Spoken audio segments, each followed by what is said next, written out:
Thank you all for being here. I'm Linda Rossner, Managing Director of Artisans PR, Chair of SMPTE Hollywood, and am thrilled to welcome you all to NAB 2022. It's about time.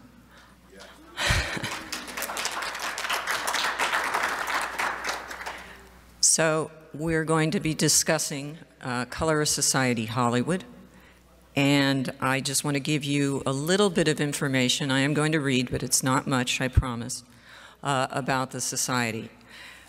So Colorist Society is the first professional society devoted exclusively to furthering and honoring the professional achievements of colorists. Colorist Society's Hollywood chapter, and this is a brand new chapter, is by invitation only. Colorist Society, which is international, can be joined by you just registering or applying. But Colorist Society Hollywood is by invitation only. Members are selected by Colorist Society fellows and chapter officers based on professional accomplishments, commitment to their craft, and years of service to the industry. Its primary goals are to establish closer ties with organizations representing directors, cinematographers, and other industry professional disciplines. We will work with other groups in co-hosting master classes, mentoring, technical, and podcast events. And CS Hollywood will also host social and networking events, live and virtual. So at this time, I would like to start with our first presenter, Lou Levinson. And Lou is one of the industry's top colorists for more than decades. Levinson helped to craft the look of such classic films as Raiders of the Lost Ark, Indiana Jones and the Temple of Doom, E.T., the Extraterrestrial, Empire of the Sun, Batman, and Batman Returns. Currently, Lou is an independent technology contributor for Apple and has held senior positions with MCA, Technicolor, PostLogic Studios, and Modern Video Film, among others. I am delighted and honored to have Lou come up and make his presentation. Thank you.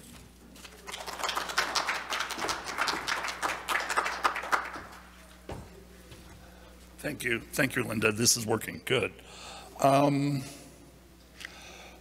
In terms of getting a good foundation for the Colorist Society of International of Hollywood, what I'm going to try and do in the next 10 or 15 minutes is kind of give you a view of where did the whole thing of being a colorist and doing grading, and you'll notice I've got a little thing there, whatever we call it, because it's been called all sorts of different things, and whatever we call it, where did this come from? How did it arise?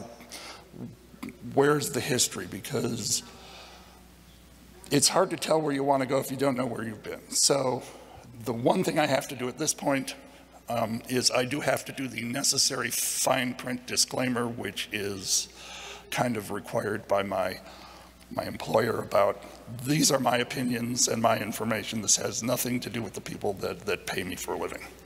So I'm going to move forward. Oh, it worked, cool. So whatever we call it, what is it?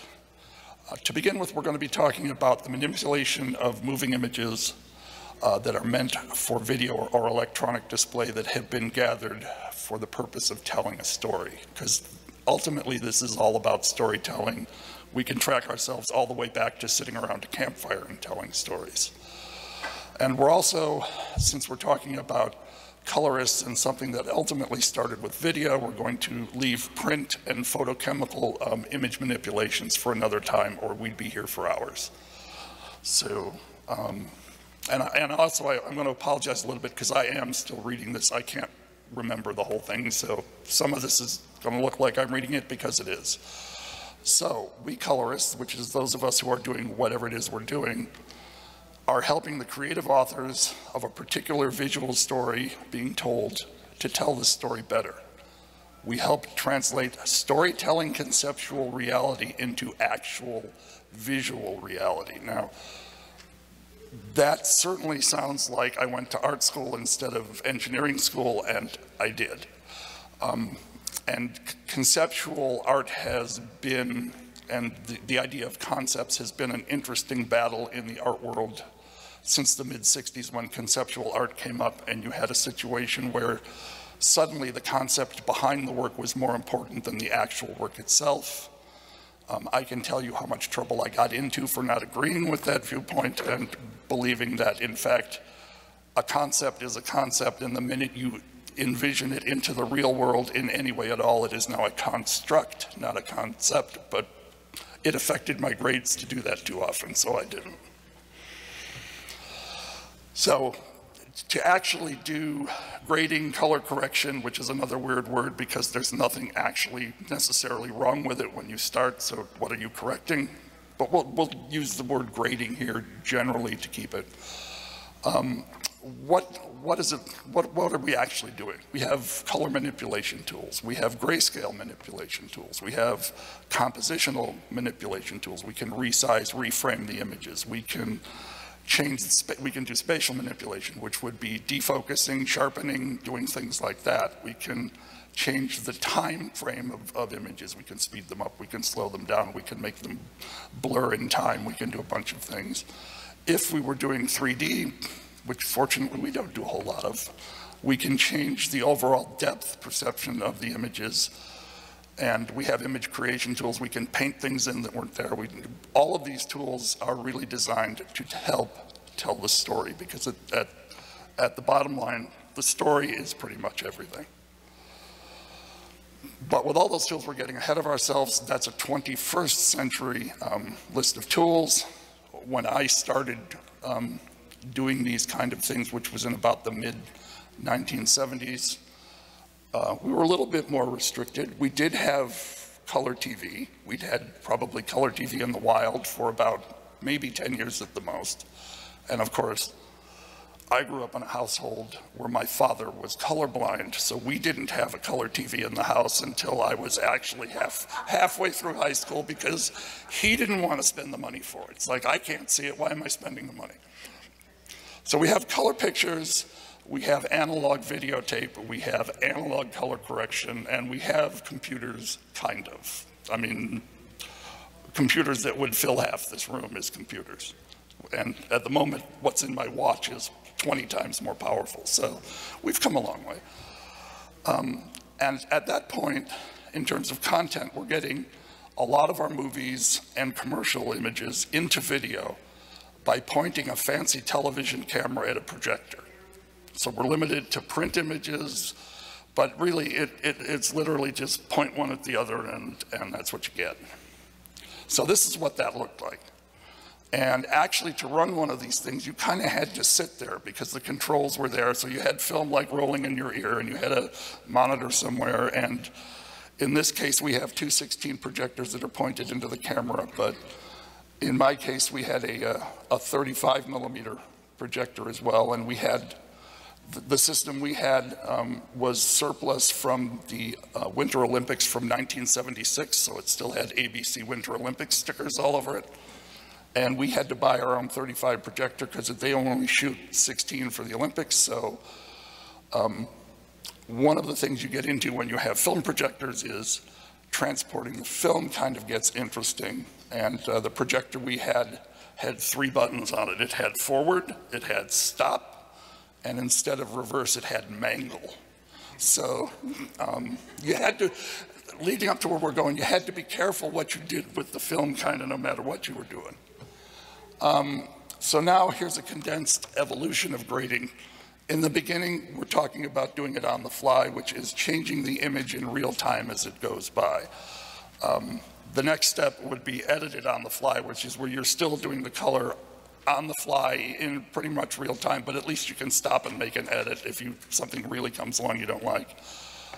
Next step after that would be scene to scene, where you actually have some way of controlling what color you're seeing at any point in time in the process as the story goes by. Next step past that is hybrid, which would be computer control of digital processes, not analog, and I'm going to explain why that's like that in a minute. And then pretty much where we're in now as it evolves, which is file-based, where all or mostly all of the information is digital, and we almost never use video for anything. So on the fly, a lot of knobs controlling rudimentary controls. You have exposure, you have RGB, you have gain and shadows maybe. Live analog images are coming off the film chain. Maybe they're coming from live cameras through a switcher. There were live TV shows that were attempted to do multi-camera color correction while they were doing it. Didn't happen a lot. The key point from this area is, as a colorist, you are always behind. At no point are you ever out in front of what the picture looks like. It's always a struggle to go, how can I make this better for the next few frames that are going to get me? Common practice at that point was also to run about 6,000 feet of 35 at a time, which is about an hour. So you basically put an hour of film up, turned the recorder on, punched go, and did the best you could with it as it went by.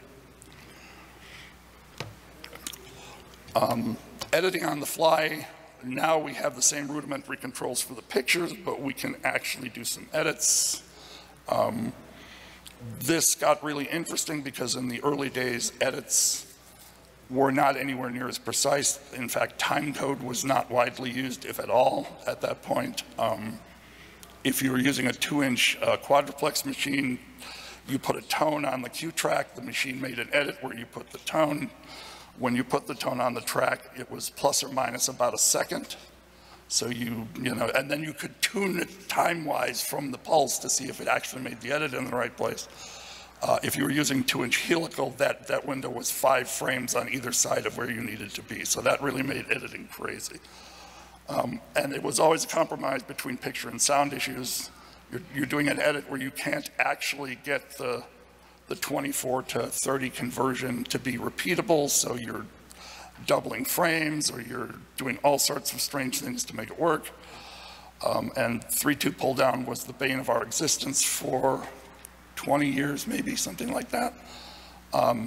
Now we don't worry about it, but at this stage of the game, you couldn't do anything about it, quite frankly. And at some point we elevated our scanners. We're no longer using a TV camera with a projector pointing at it. We're now using flying spot scanners. I apologize, I was saving the image this for later, but I couldn't update it. But basically this is now running film and scanning it in a slightly different way. The film actually, instead of being intermittent, is now running continuous, and the continuous motion is part of what accomplishes the scanning. Another advantage of this is registration is much less of an issue with this particular technology, because camera, you have to get the red, the green, and the blue images all to line up on top of each other. With this technology of scanning, the light goes through the film and then you break it up into red, green, and blue, so they can never really get away from each other. And this would be an example of the kind of panel you would be using to do on-the-fly stuff. At best, you can control 6 axes of control at once. This is actually a very, very early scene-to-scene setup, because the panel on the far right is actually a top-C panel, which would have been the first probably widely available scene-to-scene color corrector. And you're still kind of working blind because it doesn't really tell you anything about what you're doing. So with scene-to-scene, it started with modified camera control units. People were putting like foil tags on the edge of the film. People were notching the film, which, depending on how you were scanning the film, could start causing the film to bounce all over the place. And for those that actually had budgets, which occasionally happened for high-end commercials, you would see people color correcting in an edit bay and editing shot by shot to make, you know, a 30-second spot for a soap commercial or something like that. The shift we've made here with scene to scene is we can now get each shot to look the way we want. The idea of visual storytelling having a flow, that being the idea of the look moving seamlessly through the story, is no longer a dream. We can actually do that now. So we're now at the point where, yeah, that one shot turned purple, but now we're going to fix it relatively easily. And that also happened with, Cintel scanners also had an easily controllable color channel, which you could run remotely, so you no longer had to necessarily sit next to the film chain and run the knobs on the film chain and be at risk for having a 50-pound reel of film come down on your head, as I've actually seen happen once to somebody. And we also, at that point, have controllable 6-vector or so-called secondary color correction. And I don't really want to get into that now, but there's just a huge legal history of battles that came up around secondary color correction. The legal battles around that probably set color correction back a decade. But it got resolved when people finally started getting paid, I guess. And then computers are getting more powerful, so now we can control more vectors. There's more stuff on the machine to control. You can control sizing, you control all that stuff. The minute we can control sizing, we now have a way of dealing with anamorphic film. So now we have dreaded pan and scan, of which I have done far too much. But it allowed you to do that, whereas in the labs when they did it, they had much more limited tools to do it with. Once we're dealing with computers, we have area-specific color correction, which is power windows. Even in the analog domain, you started to see the ability to put a window around something and change it. But we're still in an era where things are just kind of growing up. And I can tell you that every once in a while, you'd have worked 4, 5, 6 hours on a reel of film, and there would be a beep, and all of that work would disappear in one flash. So that part of that era, I don't miss at all. All colorists everywhere hate doing things more than once. And our recording has evolved as well. So we're moving from 2-inch to 1-inch. We're moving from analog to digital. We're getting a lot of stuff that we can do. And as a colorist, your world is getting more and more complex as all this happens, because basically you're riding herd on it. Hybrid is really the machine. The scanners are getting more digital. I'm hurrying up here because I'm watching the clock, but there's more stuff inside the telecine. The image sensors are still analog as they are even today, but we're slowly getting it. The reason I'm really calling this a hybrid workflow is because it's still basically linear. You put film on a telecine, you do grading, you take it off by recording it or running it into an electronic system of some sort or another.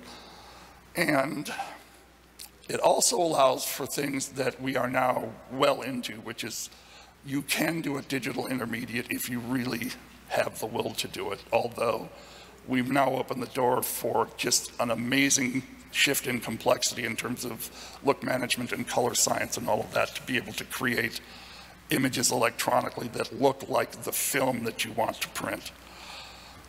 And then a little bit farther in time, we go to file-based, we decouple image gathering completely from grading or from anything else, so it can all be happening in parallel. We are not using video anymore. We are using actual just files, so we have a better look at the images on the film. The output of these scanners is noticeably better than that. And in one case, in an early effort to try and make film restoration be more automatic, our friends at Cintel came up with a really cool system, but they couldn't actually put it into the scanners because they needed to buy infrared sensors that the military would not let them buy. An intermittent scanner, we're back to, this is a fancy projector with a different kind of image sensing, but this would be an intermittent scanner. File-based, you get business pressures, people want to do more for less, people are trying to speed things up. There are always compromises to speed stuff up, but partly you're helped by the fact that the file-based workflow lets everything happen at once. And if somebody comes up with a new visual effect, it can drop in. You don't have to go back and redo the whole reel. It can all be happening in the background. And I'm sure the two gentlemen following me will have more on when that happens and how that happens. And it makes possible things like actually trying to color grade a movie that has 2,000 visual effects in it, because the only trick there is to keep track of which version the director liked so that in the final version all the right ones are there, and that's just another level of complexity. User interfaces have been evolving the whole time. We start out with knobs here in the upper left. We have what I showed before, which is joysticks, which have interesting limits physically. You can't keep moving them. If you need to keep adding red, eventually you run to the end of the joystick, you can't move it. And then nowadays, this is a current DaVinci Resolve panel. It's all trackballs. You can keep spinning them however you like and never run out of space. So we've gone from doing our best to make passable images as they fly by us to being part of the creative visual storytelling process in about 20 years, and we'll turn it over for the next chapter, but with a couple of things we have to wait for. One of which is my five-fold path to grading nirvana, which is at first things can be just plain ugly, then they get okay, then they get good, then they get better, and then they're the best for telling the story. And one thing you have to be careful about with this, of course, is sometimes ugly tells the story the best. So just making fabulous shots is not necessarily the thing you want to get to. And for me, grading nirvana is achieved when the audience is so immersed in the story that there is no cognizance of any grading having been done at all. If I've left no fingerprints, then I've done the best job I can. And one second, and really, really, really important thing, always, always, always, and one extra always, be sure that you know the state of your reference display before you start grading. And we could spend another whole hour about displays and what you need to do to be sure you know what images you're making for people, but generally, we're making changes that are so small that if you don't know where the display is, you really are going to have trouble reproducing it in the outside world. And that's kind of where I'm going to end it. Thank you, and Walter is next. Come on up and rock and roll.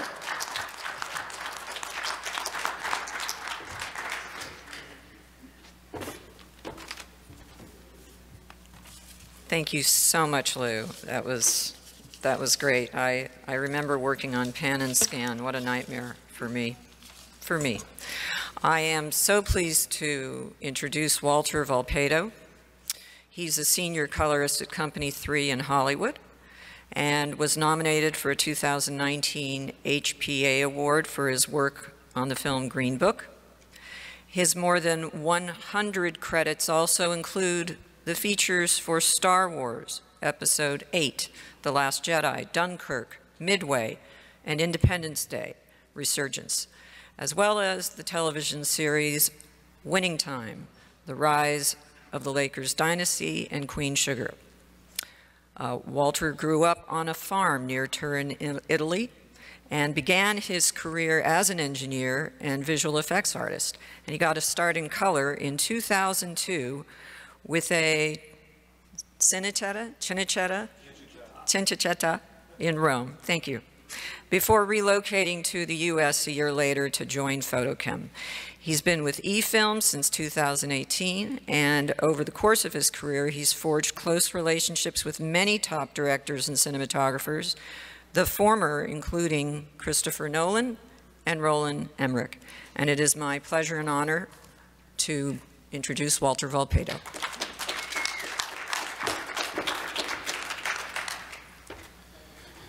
I know for the English speaker, Cinecittà is not the simplest of the words. So thank you guys for being here. I didn't prepare any fancy slide. I don't like slides. What I want to do now is grab what Lou introduced us. He brought us here from the past, and now we are in the present. In the present, we have as a colorist freedom to manipulate image in a way 10 years ago was simply unthinkable. The processing power, the tool we have, the computer that we have at our disposal, and yet we are just the helpers of creating a visual storytelling. One misconception that I want to just from this podium say, we don't make the look of a movie. We help our director of photography, our director, our collaborative team to create something that supports the story. I would like to play a clip right now, and we'll play it again later. This is from the Lakers. If you're a human being with 2 eyes and a heart, this game, this industry makes you feel good. What industry? Sweat socks? No, show business. Hey, Dr. Buzz. I'm going to buy the Lakers. Ah, no kidding. Welcome to sunny Los Angeles. Great for tans. I'm gonna win the championship one of these days. Shit for fans.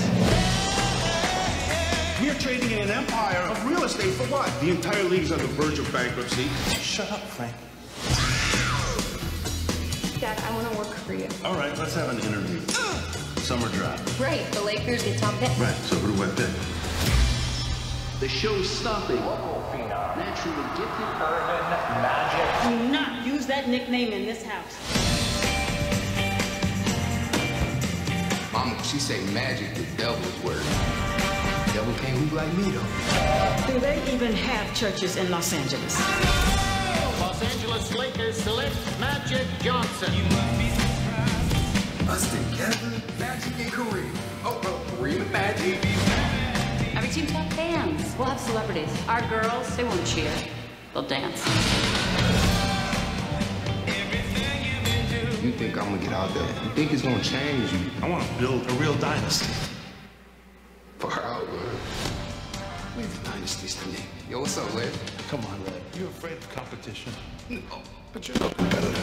From here on out, we are playing to win.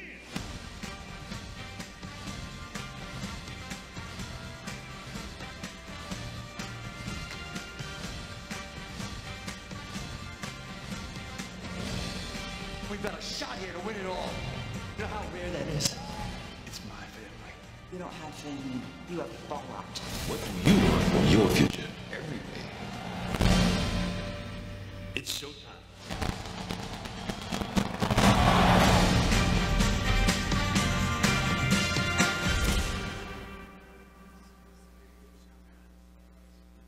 Okay, those are images. Thank you, guys. Those are images courtesy, obviously, of HBO. So, imagine a director of photography that I know, Todd, they come in my room and say, I have a crazy idea. I need to do a show that is based on the late 70s, early 80s, about the Lakers. And I want not just to show the show, but to try to get back in time with the way we show the images. I said, okay, what you have in mind? Well, imagine that we find 16 millimeter, and this is a real discussion that happened between me and him. You find 16 millimeter in a magazine that was shot documentary style at that time, that nobody touched it for too many years. And we develop it, and it's faded, and we put it together, and we try to pretend to be there. How can we achieve that? Okay, that's not difficult. Just put something on a can and leave it there for 30 years. So then we start the research. We look at the image of the time and say which kind of stock we're using. Probably we're using reversal, rectachrome, something that was easy to do for a documentary. It would have been 16. They would not go around with a 35 millimeter camera. They had cheap lenses, so a lot of flare, a lot of elation, a lot of imperfections.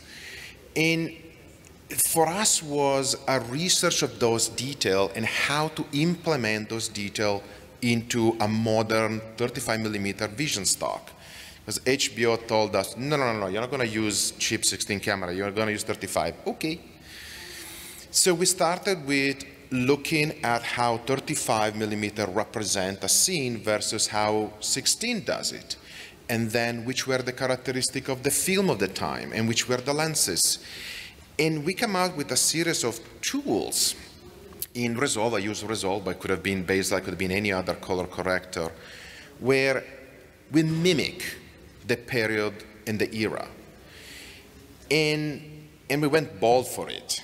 Like, we really tried to go back in time, including the imperfection. One thing we asked, for example, Photocam, that is the lab that we use to develop the film, we don't want to dust bust the material. We want to keep all the dust, the scratches, everything.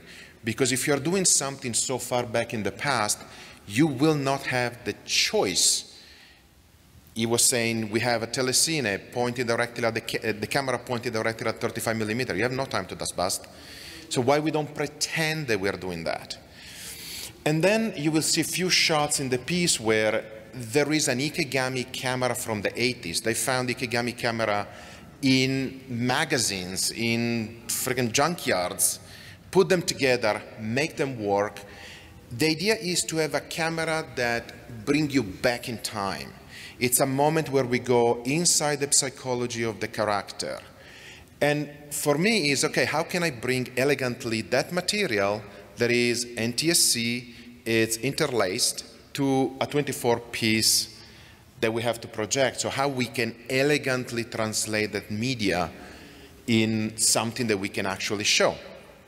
They have 8 millimeter, real 8 millimeter, that it's amazing to me how VFX can actually do VFX, green screen on 8 millimeter, it's crazy. The other thing, there are still frame. Some of them are modern, some of them for the era. How we can age the one that are too modern, and how we can take away elegantly the modernity to the old piece. If you think about any singer from the 50s, it will probably shot in film, but then it will be transferred to some sorts of tape, and then it will be compressed to an MPEG 4, 5, 6, whatever. Now we have to undo the modernity, go back in time. So I want to use this piece as showing the capability that we have to underline a story, to enhance the digital storytelling, and to show the collaborative process. That's one of the reasons why I decided to be part of the society. I want to be able to bring colorists on board that help us storytelling, that help us the connection between this new form of digital manipulation and the creative out there. Say, we are your friend. We are trying to help you to tell a story.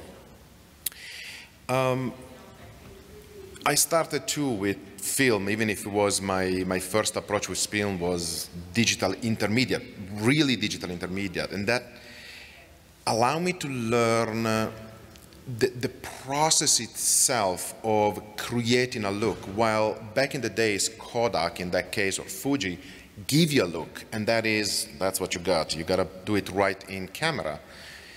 Today, I still work, and I still like to work in the same idea. We create a look that is equivalent to what the positive model Kodak has, and our story just flows through it. Lou was saying, when ugly could be good if it actually works, and it actually does. While in commercial we try to make every single shot the most beautiful shot possible, storytelling is more about the flow of things. For Lakers, our mantra was the right amount of wrong. We are not trying to restore a piece from the past. We're trying to pretend that we are in the past. That was our kind of a mantra. From here, where we go to the future, I will leave that, John, to carry you there. But one of the general idea that today, the evolution of the tools are at the disposal of everybody that want to learn the craft. When I started, the machine that I was starting on was a Quantel machine. It was something like $500,000 minimum. Machine back in the past were $1 million or millions plural. Today, everybody can access the tool, and it's a great moment in time if we are able to pass our legacy to the next generation.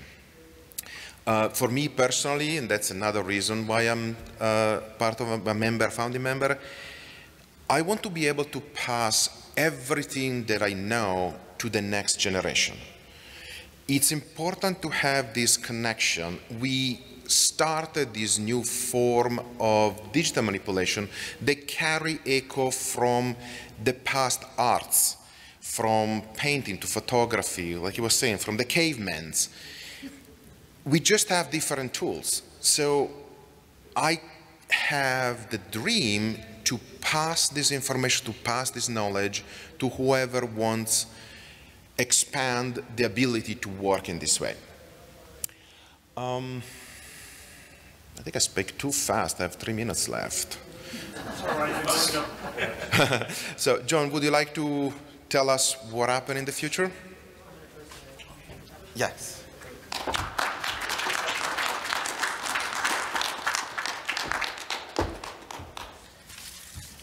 Fabulous, fabulous. Thank you. So I'm going to bring up John Daro, who's wonderful. He's a lead digital intermediate colorist at Warner Post-Production Creative Services. He has performed color grading, color correction on many films, television pilots, commercials, music videos for all the major studios and many independent producers.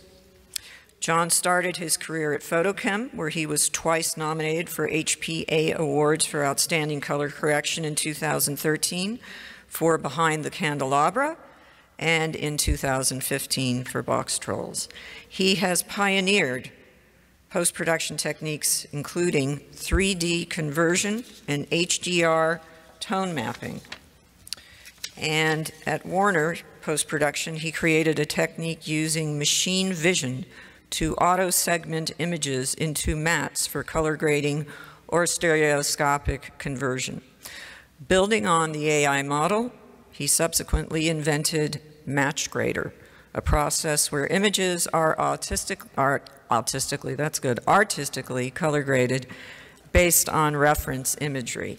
So I welcome John Daro. It's a pleasure. And also when John is finished, I will come up and conduct any Q&A. We have 2 microphones in the center of the auditorium. Thank you, John.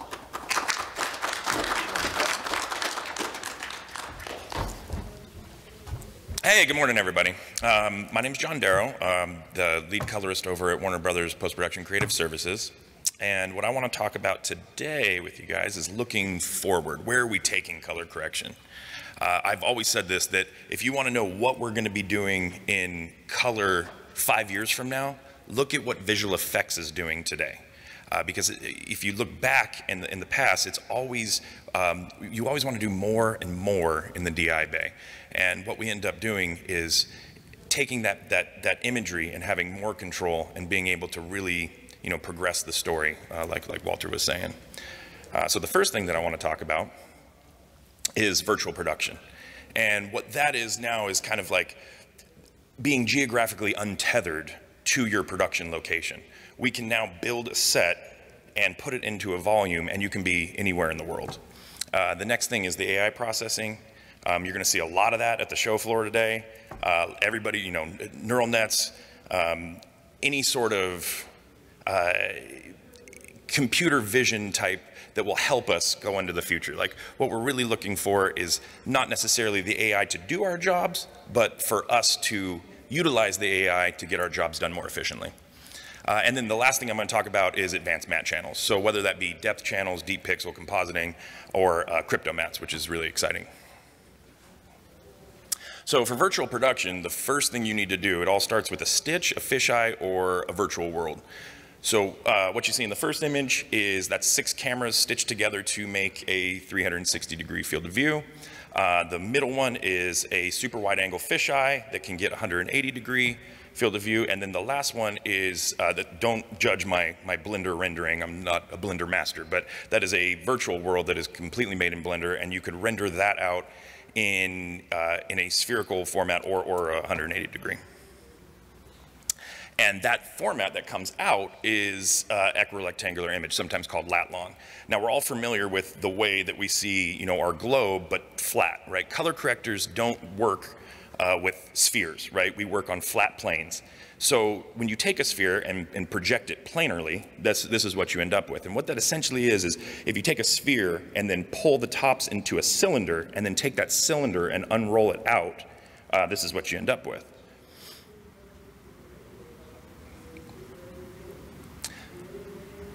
And then ultimately, once you have done that, you end up with a picture that looks like this. Now it can go into our color correctors, be further manipulated, and then ultimately put back into a volume or a headset.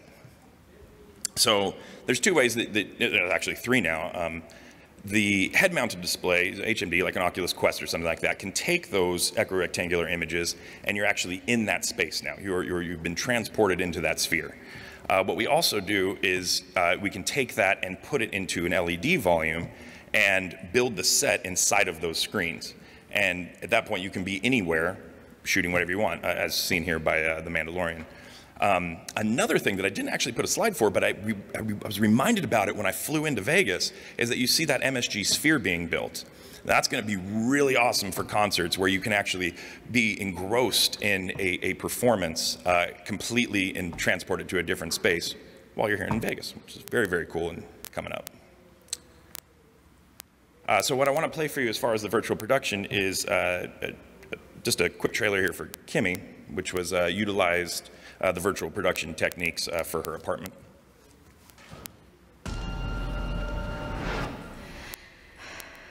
Kimmy? I'm here. What time is it? It's 7:26 a.m. Kimmy? I'm here. Call Dr. Burns.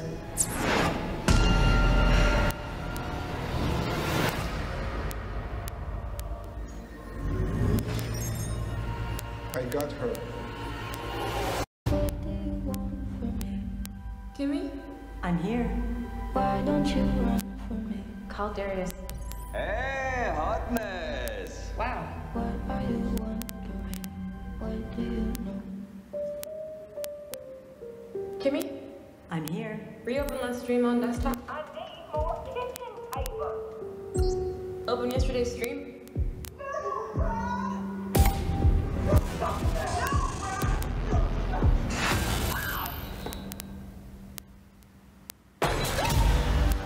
I'm a voice stream interpreter. I may have heard a crime on one of the streams. The devices pick up lots of things. Just mark this degraded audio and delete it. I am not capable, and you know it. I think a woman might need help. How do I find out who she is? You need a device number and the admin code. Will you make me one? This is the last favor, hotness. Close your files, come to my office. We'll listen to the recordings together. Miss Childs, I have to know what we're dealing with. We're dealing with what sounds like a premeditated murder. How do I know that? Because I just told you. Twice now. Maybe you've just replaced your real stress assist. Can we please call the FBI? I understand that you have taken some mental health leave in the past. Why is that in my file?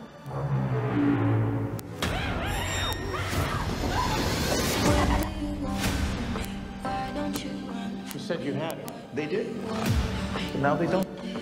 Kimmy, bedtime lights. Is this the only copy? I emailed it to everyone I know this morning. Kimmy! I'm here.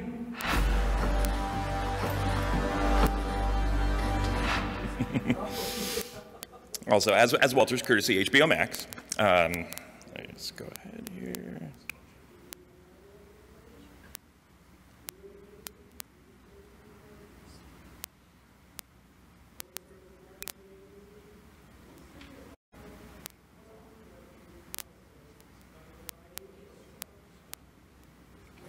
Okay, so what you saw there was when you were, anytime that she was in her apartment, this is kind of what the set was done. And what Steven wanted to do was have two LED screens on either side. And this was, the screens were supplied by a company called Monolith. And the really great thing about this is that once her set was built, you had interactive lighting from both sides that were playing on that. It was pretty incredible to see that you could have any time of day that you wanted and just keep that for the whole shoot day, 12 hours. Super efficient. And so in this frame, what you see here is that in the background there, that's one of the LED screens. And so whenever she was in her apartment, we could set the time of day, and the beauty of that is that there's no green screen fringe, there's nothing where you would have to fight the effect or anything like that, and it made it really, really super efficient. Now, some of the things to embrace in virtual production is that interactive light, having it bounce off certain surfaces and even bounce onto her face. is huge for color correction. It allows you to really not have to fight the picture because she's actually in that space. You're not having to fix a bad green screen visual effect. It's truly the light that would be in that environment. The other thing is the time of day. So like magic hour, right? You could have a 12-hour magic hour. And what that does is it gives you consistency in the grade. So where you're not chasing the light or chasing clouds or a sun going down, you can have that exact moment in time for the whole shoot day, which it speeds up the grade tremendously. At that point, you set one shot and you can be throwing it to the other shots and know that it's exactly that same lighting condition. Some of the things to heed when you're working in virtual production is aliasing, right? These screens are super high resolution, but they still are pixel based. So at certain angles, and when you're capturing it with another sensor, you can get in that weird non-sweet spot where it will start to cause a little bit of moire or aliasing. So one of the tricks to get around that is to use a shallow depth of field, like in this picture right here. Definitely helps with that. As screen resolution gets higher, I don't think that's going to really be a problem in the future. The other thing is sync. This didn't happen on Kimmy, but I see it on a lot of shows that I've been watching with these process trailers that have a car on it, and you have a weird stutter cadence to the reflections going by. So just make sure that you have the sync set up where the pictures that are being displayed on the LED wall are in lockstep with your capturing device. And then the other thing to consider is white point. If you're trying to match practical lighting that is in the set, you just want to make sure that your white point is controlled, and you can do that a couple different ways. My recommendation is not to do it on the screen. Keep the screen at something like a D65, and then just do it in the grading of the plate itself. So the other things that I'm excited to see, other than the LED volumes, would be anything like neural net, AI driven, right? I'm super excited about that space. I've been fooling around with it now for a few years. And what I started out doing was trying to make like an auto AI restoration tool, like an auto dust buster. I failed miserably at that. It did not work at all. But what I did come up with was some pretty cool tools for doing some up-resing. And you can see here that this is a large format frame that is showing you the before and after the AI process. And it can really help you enhance a picture. It's kind of like that old, like those crime dramas where they're like, okay, you have that license plate, enhance that. Well, that was all BS. That never really worked, right? But actually, we're kind of at that point now where we can do that. The other thing that I'm really excited about with the convolutional neural networks is being able to push looks from one to another. So I figured, well, I'm a big fan of Walter and his work. We grew up together, and so I took one of his pictures, took a shot from Kimmy, and then ran it through Match Grader. And what you end up with is that there's the AI output, kind of putting that look onto the frame. But you're saying, well, hey, those are pretty close. I mean, those shots aren't that far apart. But it really doesn't matter what it is. So if you can take in this shot where you kind of have more of a fluorescent vibe going to it, same again, the source coming in and then the AI output. Now, this is not going to replace color grading, right? But what it is going to do is smooth out your workflow tremendously, right? One of the things that we do before we actually start the creative process and thinking about what does the story need here is to actually just get everything balanced and in a place ready to have that kind of creative grading done. Think of it like noise reduction, right? You have certain spikes and frequencies, and all you're trying to do is smooth that out. The AI is really good at that. It can see where the bumps are, where the inconsistencies are, and make that smooth for you to start the real creative process. It gets us to the meat and potatoes, where much faster, where we can really get in there and really, kind of value add to the project without really having to do the heavy lifting of just getting it into a space to start work. Went too far. Okay, so how that was developed was I used an open source neural net, and this is a VGG19, and basically what it does is it takes your image and then segments it into a bunch of different parts, right? Now these parts could be different things depending on what you trade it for. I don't know if you guys ever watched Silicon Valley, but it's like hot dog or not hot dog, right? Is essentially what this is doing. It goes through 19 steps and is grabbing certain details in certain parts of the picture. Now, for the look transfer, what I did was I basically broke it down into details and the look. And now you can take the details and the content of one picture and push the look from another picture onto that content.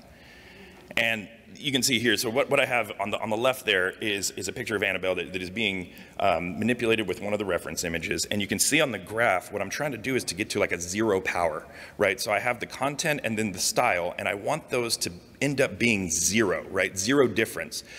You can never actually get there, but you get as close as you can. And how that match grader works is it essentially it's an iterative process.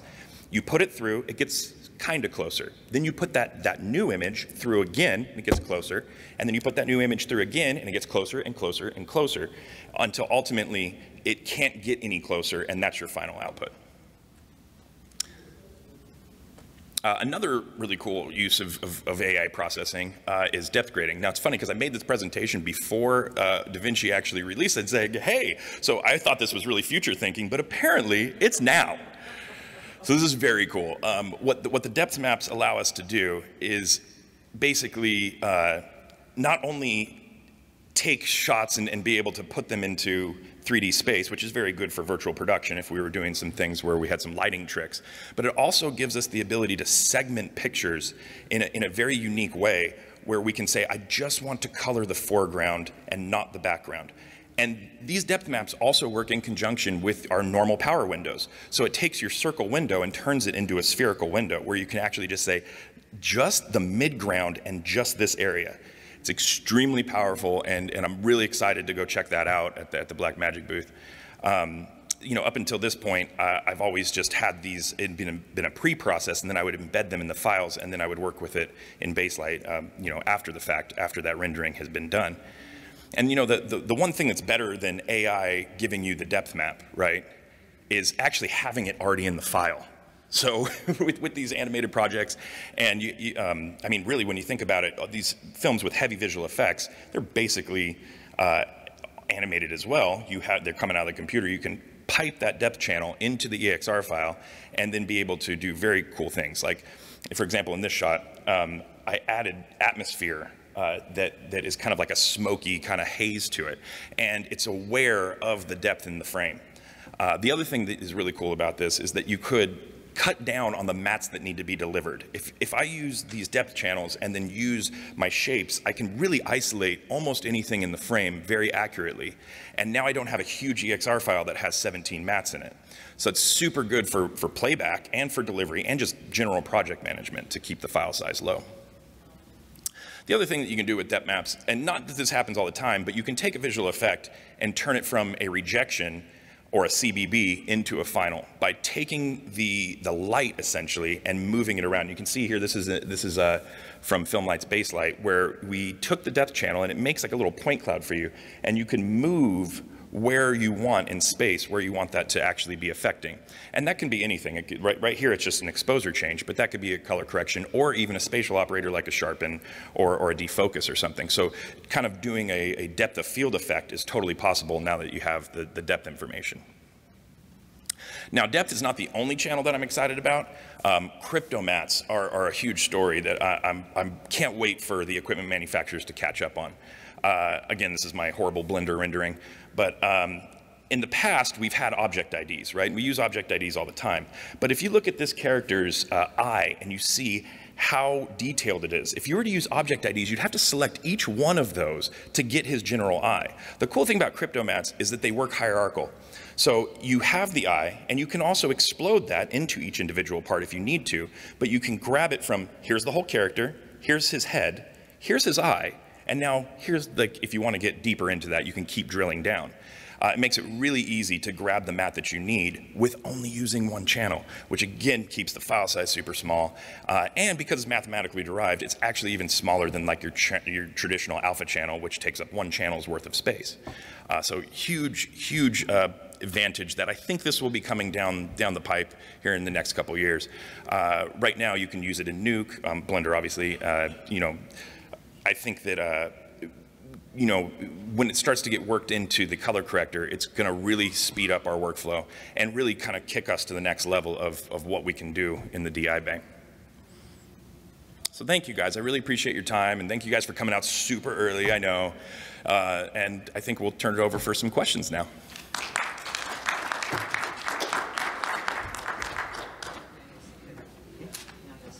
Oh, yes, sorry. That's it.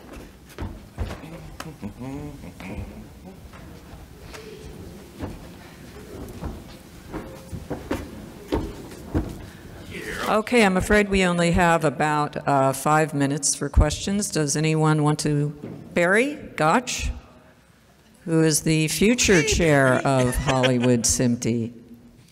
Hi, welcome to NAB. I'm very happy for this panel. Hey, Walter. So with all the tools and technology that's part of the grading suite now, where is that balance between the finishing artist, the VFX, and the colorist responsibilities in the suite? Because there's X amount of time. Where do you see that push and pull now and also in the future? Sure. There was a line, and the line is gone. So the answer that I can give you is the more time and money you have, the more we do in the room. That's pretty much what happened.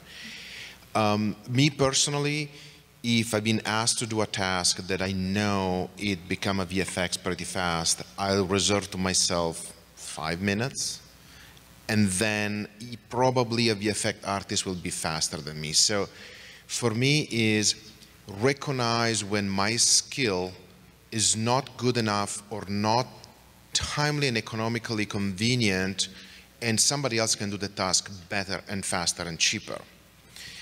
And it's still part of the collaboration process. Recognizing my limits mean the client at the end of the day has a better product. But I agree with you, the line is blending. I think just to add on that we are coming on earlier and earlier. So like, for example, like pre-production now is normal to have the colorist in the room and start to talk about, you know, with the production designer, the DP, about how those looks kind of are going to translate. And it's no different than with visual effects, where often we're involved in the visual effects review process.